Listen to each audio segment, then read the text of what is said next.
Y Ucrania no la vas a conquistar con 200.000 soldados, que es lo que utilizó Rusia. Pero yo ya empecé diciendo que Rusia necesitaba 1.000.000 de hombres. Bueno, el punto decisivo para que Rusia derrote a Ucrania no está ni en el Donetsk, ni en el Lugansk, ni en Odessa, ni en Kharkov, ni en Kiev. El punto culminante está en Leópolis. Yo tengo la teoría que esta guerra no empezó como una guerra de ocupación por varias razones. La primera es la que has dicho, 190.000 tropas, cuando los mismos coroneles rusos que habían escrito una carta abierta, no cuando, recordemos que en enero ya se habló de que podía empezar la invasión, había coroneles rusos diciendo no invadan, necesitamos 600.000 hombres, 600.000 solo para el este de Ucrania, no para toda Ucrania, para el este de Ucrania. Estábamos hablando que se inició con 190.000 y, por cierto, la punta de avance eran fuerzas antidisturbios, lo que te da una idea de que si por delante van los antidisturbios, tú lo que esperas es que prácticamente se va a ir Zelensky, va a coger un avión, va a haber un golpe de Estado y va a haber una solución a la Kazajstán, ¿no?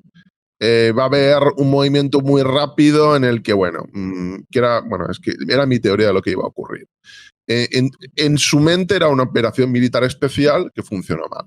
Pero claro, a mí me ha llamado la atención muchísimo lo que has dicho, ¿eh? Vamos a mostrar el mapa de Ucrania. Y has dicho algo que quiero que, como historiador militar, aparte de periodista, has dicho algo que te quiero preguntar. Has dicho que la parte fundamental, la zona fundamental, es Leópolis, que está aquí. Sí. No Kiev, No. que está aquí. Entonces, ¿por qué? ¿Por qué Leópolis? Mira, la Bebegungskrieg se basa en dos principios clave y fundamentales. Uno, movimiento, no parar. Movimiento absoluto, no parar. Es decir, generarle al enemigo, una vez tú has conseguido la ruptura del frente, es entrar, aprovechar. Primero siempre atacar por los flancos, nunca ataque directo, que es lo que está haciendo Rusia ahora, que esto es guerra de desgaste. Es decir, atacar siempre por los flancos. Tener al enemigo siempre en movimiento. Atacar, no permitir que pueda establecer una segunda línea de defensa. Atacar a sus elementos de mando, etcétera, etcétera. Pero el Schwerpunkt, que es el punto culminante donde se produce la caída del enemigo, es atacar por donde el enemigo no lo espere. Si tú miras el 1940, la ofensiva principal alemana fue en las Ardenas. 1940, no hablo de la batalla de las Ardenas del 44. Digo 1940 fue las Ardenas, donde ni franceses ni británicos esperaban que los alemanes atacaran por ahí, porque pensaban que era un terreno boscoso y que los tanques no podían pasar por ahí. ¿Por qué Lviv o Leópolis o Lemberg? Yo, como soy historiador del siglo XIX, le llamo Lemberg porque era la capital de la Galicia austríaca, del Imperio Austrohúngaro. Porque esa zona es la zona de comunicación de Ucrania con Polonia y con la entrada de material bélico o de Occidente, de la OTAN. Si tú cierras esa zona, automáticamente conviertes a Ucrania en un große Kessel, un gran caldero, que llaman, porque Kessel es caldero, pero un gran cerco. Dejas a Ucrania cercada. Y a partir de ahora, para entrar ahí, ¿qué tienes que hacer? Primero, a realizar un ataque a donde estás ahora, a atacar Odessa, atacar Kharkov y atacar Kiev. Porque entonces Ucrania lo que hará es enviar las tropas a esa zona pensando que ese es el ataque principal. Y luego el ataque principal hacerlo ahí, en Lviv o en Leópolis, y cerrar. Y entonces creas un... Es decir, los otros ataques que estás poniendo ahora son ataques de diversión. Y el ataque contra Leópolis tiene que empezar semanas más tarde. cuando hayas, y además... Perdona que te interrumpa, pero tú has dicho que se necesitan, me remito a las palabras que tú has dicho, 1 millón de hombres. Sí, Se estima que mínimo. mínimo. De hecho, los alemanes utilizaron 1 millón de hombres. Es lo que necesitan. Pero, perdón, José Miguel, se estima que la leva que se ha realizado es de entre 300 y 300.000, 600.000. Yo digo lo que yo haría. Sí. Claro, yo no sé lo que va a hacer Rusia. Yo te hablo, y además esto es la Blitzkrieg, para entendernos. Esto es la Blitzkrieg. Yo no sé, yo creo que Rusia no va a hacer la Blitzkrieg tampoco. Entonces, la Blitzkrieg es esto. Es decir, porque claro, si tú quieres invadir Ucrania desde donde está ahora hasta llegar a Leópolis, se puede morir tranquilamente. Porque esto decía, los alemanes les costó desde junio hasta diciembre y no la ocuparon entera. Es decir, luego, antes de Stalingrado, tuvieron que ocupar las partes de Ucrania que faltaban. Es verdad que una fue Crimea, que Rusia ya la tiene, pero sí que precisamente la zona donde está ahora combatiendo Rusia, esa no las tenía, ¿no? Es decir, que tuvieron que conquistar esa zona más Crimea y luego empezar lo que era el Plan Azul, la Operación Azul, que era la división, tomar Stalingrado y el Cáucaso. Es decir, que Alemania de junio a diciembre no ocupó Ucrania entera. Y claro, si quieren ocupar Ucrania entera o buena parte de Ucrania, desde donde están ahora hasta llegar a la zona occidental, hay para rato. Claro, es que es la siguiente pregunta que te iba a hacer. Viendo este mapa del gran escenario de las cosas, el gran teatro que se diría en terminología militar, claro, vemos esto cuando tenemos que hacer zoom para acercarnos a Bakhmut, sí, que se lleva meses y meses y meses peleando por esta ciudad. Porque el problema es que los combates callejeros, aunque un ejército tenga mayoría o tenga más fuerza que el contrincante, son siempre muy fastidiosos porque dentro de una ciudad hay mucha capacidad de defensa.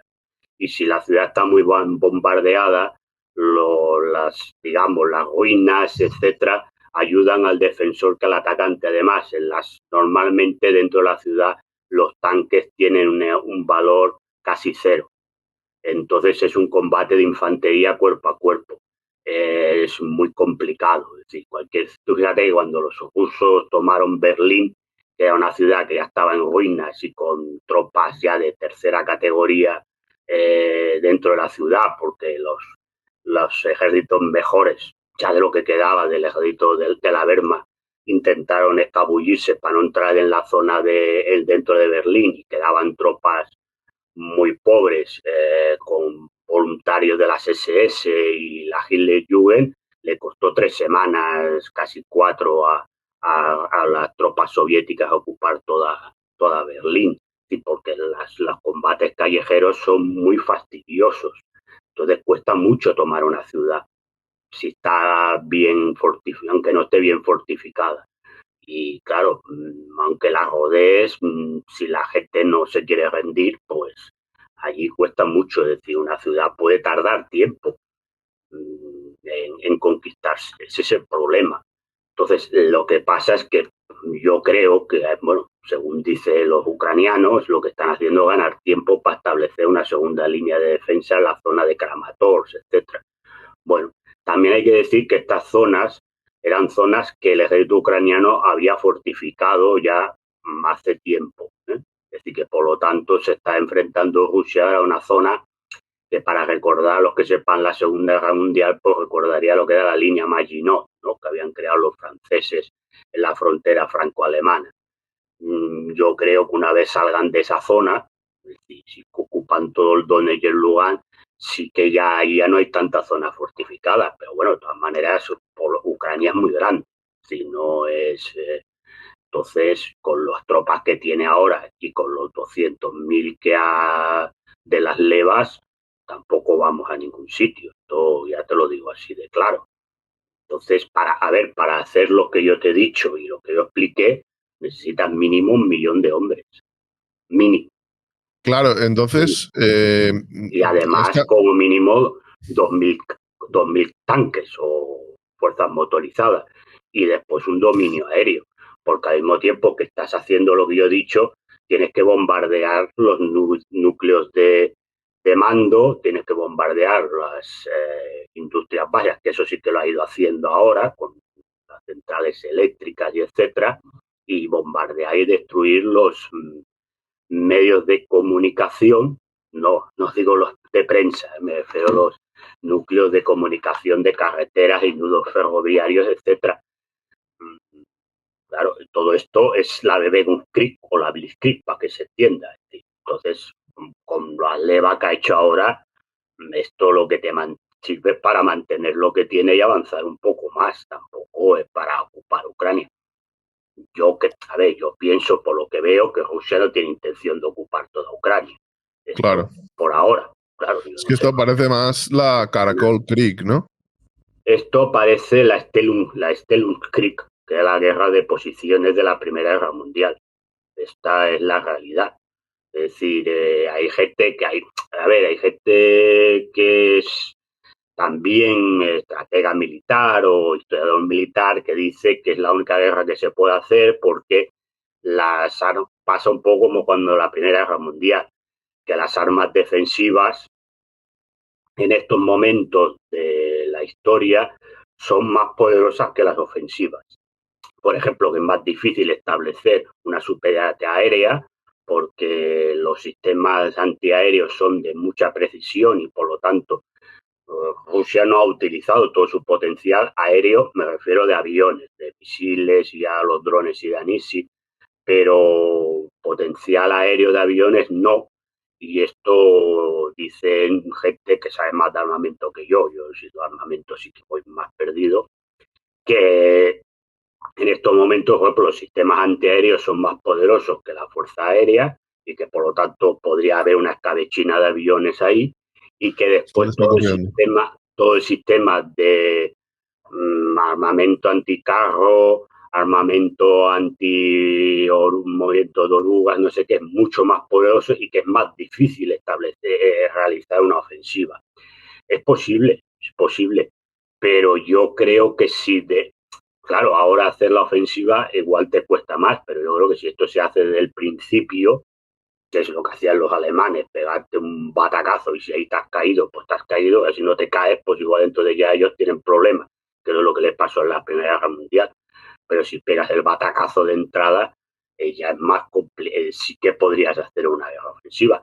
Pero, a ver, luego a repetir, la leva que se ha hecho sirve para mantener lo que se tiene y para avanzar un poco más, porque ahora están en la línea del Dnieper, creo que la pueden superar, al llegar hasta Odessa, pueden ocupar Kharkov, yo creo que Kharkov la ocuparán, pero ya me cuesta ver que pueda avanzar mucho más allá con lo que ha hecho con la leva, salvo que haga una leva más.